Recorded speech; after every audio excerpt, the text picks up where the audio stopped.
ரிஷிகா, தேவ், ஆதிரை, வியான், கிருஷ்வந்தி, இனியா. வணக்கம். நமது தமிழர்கள் மிகவும் பயன்படுத்தி வருகின்றனர். தமிழ் மாதங்கள் 12 ஆகும். அவை சித்திரை, வைகாசி, ஆனி, ஆடி, ஆவணி, புரட்டாசி, ஐப்பசி, கார்த்திகை, மார்கழி, தை, மாசி, பங்குனி ஆகியவை ஆகும். பண்டை தமிழ் மக்கள் மாறி மாறி வரும் பருவ காலத்தினை 6 வகையாக பிரித்துள்ளார்கள். அவை இளவேனில் காலம், முதுவேனில் காலம், கார்காலம், கூதிர்காலம், முன்பனி காலம், பின்பனி காலம் ஆகியவை ஆகும். வணக்கம். முதுவேனில் காலம் ஆனி ஆடி மாதங்கள். முதுவேனில் காலம் வானிலை வெப்பமாக இருக்கும். பகல் பொழுதே மிக நீளமாகவும் இரவு நேரம் குறைவாக இருக்கும். முதுவேனில் காலம் கோடை காலத்தில் நீர் சத்து நிறைந்த உணவுப் பொருட்களை உட்கொள்ள வேண்டும். பருத்தி ஆடைகளை அணிய வேண்டும். இளவேனில் காலம் சித்திரை, வைகாசி இளவேனில் காலமாகும். இளவேனில் காலமானது வசந்த காலம் எனவும் அழைக்கப்படுகிறது. இளவேனில் காலம் இக்காலத்தில் வானிலை மிதமானதாக இருக்கும்.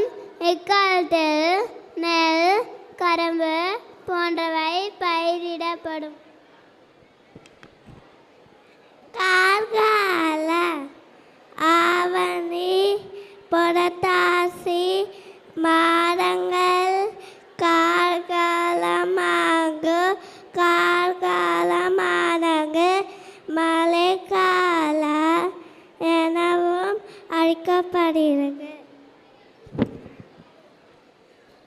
கார்காலம் கனத்த மழை பெய்யும். வறட்சி தணிந்து நிலத்தடி நீர்மட்டம் உயரும். நீர்நிலைகள் நிரம்பும்.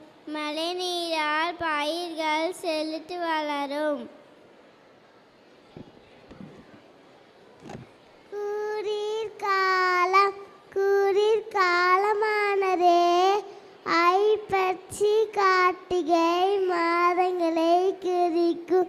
பகல் பொழுது குறைவாகவும் இரவு நேரம் அதிகமாகவும் இருக்கும். குளிர்காலம் இது குளிர்காலம் என்றும் அழைக்கப்படுகிறது. மரத்த இலைகள் பழுப்பிடமாக மாறி இலையுதிர்காலம் என்றும் அழைக்கப்படும்.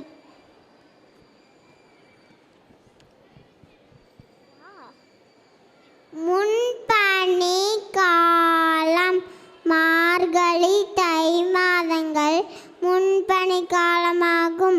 மாலை நேரம் தொடங்கி நள்ளிரவு வரை குளிர் அதிகமாக இருக்கும். முன்பனி காலம் பகல் பொழுது குறையும். இரவு நேரம் அதிகரிக்கும். கம்பளி அடகை பயன்படுத்துவோம். பின்பனி காலம் பின்பனி காலமானது மாசி, பங்குனி மாதங்களை உள்ளடக்கியது. பகல் பொழுது மிகவும் குறைவாகவும் இரவு நேரம் அதிகமாக இருக்கும். தமிழ் வருடத்தில் இறுதி பருவ காலம் பின்பனி காலமாகும். கமலையாடைகளை பயன்படும் மூலம் குளிர்